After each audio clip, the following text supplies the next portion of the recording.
Great ကြောင့်တော့ကြောင့်သူများအားလုံးပဲမင်္ဂလာပါဒီနေ့ဆရာဗီဒီယိုမှာတော့ဒီတစ်ပတ်ဆက်အခန်း1ရဲ့စကားဆက်တွေကိုပြန်လည်ရှင်းလင်းမျှဝေပေးရှင်းပါတယ်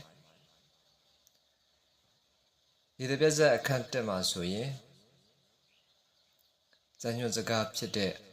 ဇေတုတပ္ပမင်္ဂလာဘာရတိပြည်ရှင်မင်းကြီးဤသားတော်ဥရိယကုံမာမင်းသားတက္ကသိုလ်ပြည်တို့ပညာသင်သွားစေတက္ကသိုလ်ပြည်ကအပြန်လမ်းစခန်း၌နားနေစေဆိုတဲ့ဇာညွှန်စကားနဲ့စတင်ဖွင့်လှစ်ထားတာကိုတွေ့ရမှာဖြစ်ပါတယ်ဒီဇာညွှန်စကားကတော့မိခွန်းရှင်နဲ့ချိတ်ဆက်သင်ကြားရမယ်ဆိုရင်ဒီတစ်ပတ်ဆက်တွင်ပါဝင်သောဇာညွှန်စကားများကိုထုံနှုတ်ဖြည့်ဆိုပါဆိုတဲ့မိခွန်းမျိုးမှာသုံးလို့ရတယ်လို့ကာလဒေတာနောက်ခံကိုမေးလာတဲ့အခါမှာလည်းဒီဇာညွှန်စကားကိုထည့်ပြီးတော့သုံးလို့ရပါတယ်ထည့်ပြီးတော့ဖြည့်ဆိုလို့ရပါတယ်ဟုတ်ပါပြီဒီနေ့ဆရာအဓိကရှင်းပေးခြင်းတဲ့အကြောင်းအရာကစကားဆက်တွေဖြစ်တဲ့အတွက်ကြောင့်စကားဆက်ဖက်ကိုဆက်သွားပါမယ်အော်လူပုံခံဝါလူပြည်ရွာမှာဝင်းစာခက်ခဲမူရင်ထမင်းရှင်မောင်ဟင်းနဲ့ဆန်တွင်းကနဲ့လွန်းလို့ဩလူပုံခံဝါလူပြည်လူရွာမှာလူပုံခံဝါလူပြည်ရွာမှာဆိုတဲ့စကားဆက်ကဩလူပြည်လူရွာမှာဒီလောကလူပြည်လူရွာမှာဝင်းစာခက်ခဲမူရင်ထမင်းရှင်မောင်ဟင်းနဲ့ဝင်းစာရှာဖွေစားတော့ဒီမှာခက်ခဲလာပါတယ်ဒါကြောင့်မူရင်ထမင်းနဲ့ရှင်မောင်ဟင်းကိုသာစားတောက်နေရပါတယ်ဒီလိုမူရင်ထမင်းရှင်မောင်ဟင်းနဲ့စားတောက်ဖို့အတွက်ဆန်ရှာဖွေရဒီမှာလဲခက်ခဲလွန်းလာပါတယ်ဆိုပြီးတော့စကားဆက်ကိုရှင်းလင်းနိုင်ပါတယ်အသက်ရှိစဉ်မသေးခင်ကိုကောက်လျင်ကြီးဆန်နီတာလန်နှင့်ငါးတန်သေးနှုတ်ရေလုံးပြုတ်ကိုတလုတ်ကယ်ဝဝစားလိုက်ရလျင်ဖြင့်အာဂတ်ပါဇက်လူဖြစ်ကျိုးနတ်လင်ငယ်ဒီတဲ့ယောက်ျားကအသက်ရှိစဉ်မသေးခင်မှာတဲ့သူအသက်ရှိစဉ်မသေးခင်အချိန်အတွင်းမှာနေရလာတဲ့ကောက်လျင်ကြီးဆန်ငါးသေးသေးနှုတ်နှုတ်ကလေးတွေကိုရေလုံးပြုတ်ထားတဲ့ဟင်းဒီလိုဟင်းနဲ့ဒီလိုထမင်းမျိုးကိုတလုံးဝဝလဲလဲလောက်စားရလျင်တော့တဲ့သူပါဇက်ဟာသူကဲမွန်မြတ်လာတဲ့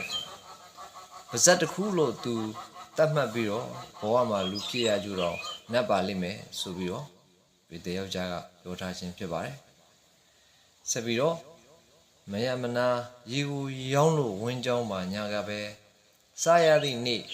တလလုံးတွင်မှ3နတ်လောက်သာတွေ့ရတယ်ဒီတယောက်ျားဟာဆိုရင်ဒီလိုစင်စင်ရဲရဲနဲ့ရှားပွေစားတောက်နေရတာမှာမယမနာပဲနဲ့ရေကိုရောင်းရတယ်ဝင်းစာရေကိုဖြည့်ရှင်းရတယ်ဒီတယောက်ျားဟာမယမနာရေကိုရောင်းပြီးတော့ဝင်းစာရေကိုဖြည့်ရှင်းတွန်ကြပါလေစားရသည့်နေ့တလလုံးတွင်မှ3နှစ်လောက်သာတွေ့ရတယ်ဘဝလင်လင်စားတော့တဲ့နေ့ဟာတလမှ3ထပ်လောက်သာဘဝလင်လင်စားတော့ရဖြစ်ပါတယ်ငွေနယ်ကြီးနယ်ဗဟနယ်တို့ငွေနယ်ကြီးနယ်ဗဟနယ်များကိုကွယ်လေငဲ့ပိပိပြောက်မွေးရကထွက်ခေါဖုံးမင်းနောင်မှာပြာတောင်ကြီးပောက်ကြော့ပြောင်မြောက်အောင်မွေးနိုင်တဲ့ငါကုနော်ငွေကြေးဥစ္စာပစ္စည်းအစရှိသဖြင့်ပိုင်ဆိုင်မှုဟာသူ့ဘဝမှာပိတ်အောင်ပျောက်ကွယ်နေပါတယ်လုံးဝမရှိတော့အောင်ပျောက်ကွယ်နေပါတယ်ဆင်းရဲတဲ့နေရာမှာဆိုရင်သူဟာဖုံးမင်းရဲ့အကိုတော်အယောင်အဆင်းမွဲတေလှတဲ့ဖွက်ရဲ့နောင်တော်အကိုတော်လို့ခေါ်ရလောက်အောင်ပြာမှုံပြာတောင်ကြီးပောက်တဲ့အဆင့်လောက်ထိပြောင်မြောက်နဲ့မွဲတေတဲ့နေရာမှာလူသမားနဲ့မတူအောင်ထူးထူးရှားရှားပေါက်မြောက်ပြောင်မြောက်မွဲတေတဲ့သူပဲဖြစ်ပါတယ်ဆိုပြီးတော့ဒီယောက်ျားကပထမအပိုက်ကိုဒီလိုစကားဆက်နဲ့ဆိုထားပါတယ်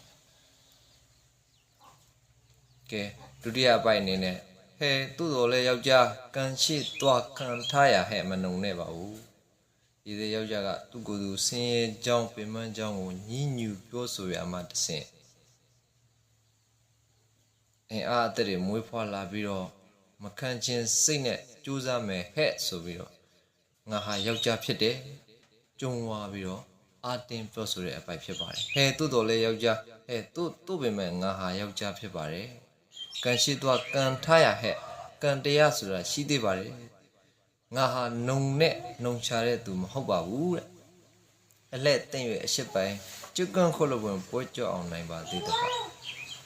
အခွင့်အခါတင့်မယ်ဆိုရင်တဲ့ကျွကန်းပင်မျက်စိကန်းနေတော့ကျွပင်ကျွပွဲကိုပွဲလုံးကြော့နိုင်သေးတယ်ကန်ဆိုင်လို့တကယ်ရှစ်ကောင်းကိုတွေ့မိလျင်ရေတဲမောင်မောင်အနေလှလို့ရွှေရှတယ်လို့ပြောင်းတော့မယ်တကယ်လို့သာကောင်းသောကံတရားတွေဟာရေတဲယောက်ျားစီတို့မိမိစီတို့ရောက်လာတဲ့အချိန်မှာကံအကြောင်းပေးမှုကြောင့်ရှစ်ကောင်းကိုတွေ့မိရင်ဂွင်ကောင်းမိခဲ့လျင်တဲ့ရေတဲယောက်ျားဟာလူနေလူစားတိုက်ရလှပပြီးတော့ရွှေရှထားတကဲ့သို့ပြောင်းဆင်းသောအစင်းပြောင်းဝန်းသောအစင်းရှိလာပါလိမ့်မယ်အဆောင်တော်ရေအိုးနှင့်စိုက်တဘိုးအစုံလင်ယေရှုကိုဆန်နှင့်လဲရအောင်မြို့ထဲသို့ဝင်မယ်မိုင်ဝိုင်းရှင်တော်သုံးကရေပုံကျူဆက်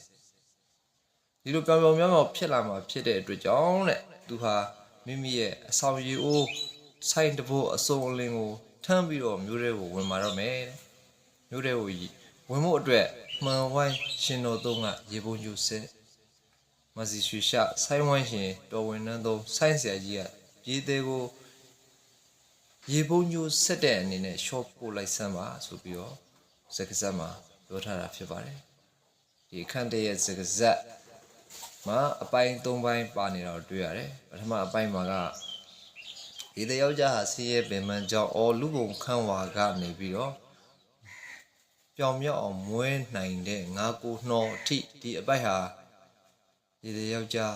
ပင်မဆင်းရဲကြောင်းကိုညှဉ်းညူပြီးတော့ပြောဆိုတဲ့အပိုက်ဖြစ်တယ်ဒုတိယအပိုက်ဖြစ်တယ်ဟဲ့သို့တော်လဲယောက်ျားကရွှေရှတယ်လို့ပြောင်းလိမ့်မယ်အထိကမိမိကိုမိမိအားတင်းပြီးတော့ပြောဆိုတဲ့အပိုက်ဖြစ်တယ်ဒီဒုတိယအပိုက်မှာပဲနောက်တစ်ပိုင်းကဆိုင်းစင်ပတ်တိုက်စကားလို့ပြောလို့ရတဲ့အဆောင်တော်ရေဦးနဲ့ဆိုင်းတဘိုးစုံလင်ယေရှုကိုဆန်နဲ့လက်အောင်မျိုးတဲ့လို့ဝင်မယ်မှန်ဝိုင်းရှင်တော်သုံးကရေပုံကျူစစ်ဆိုတဲ့စကားကဆိုင်းစင်ပတ်တိုက်စကားဖြစ်တယ်ညညူပြီးပြောဆိုမယ်အားတင်းပြီးပြောဆိုမယ်ဆိုင်းစင်ပတ်တိုက်စကားပြောပြီးတော့ရေတဲ့အခန်းတက်ကိုပိတ်သိမ်းလိုက်ပါမယ်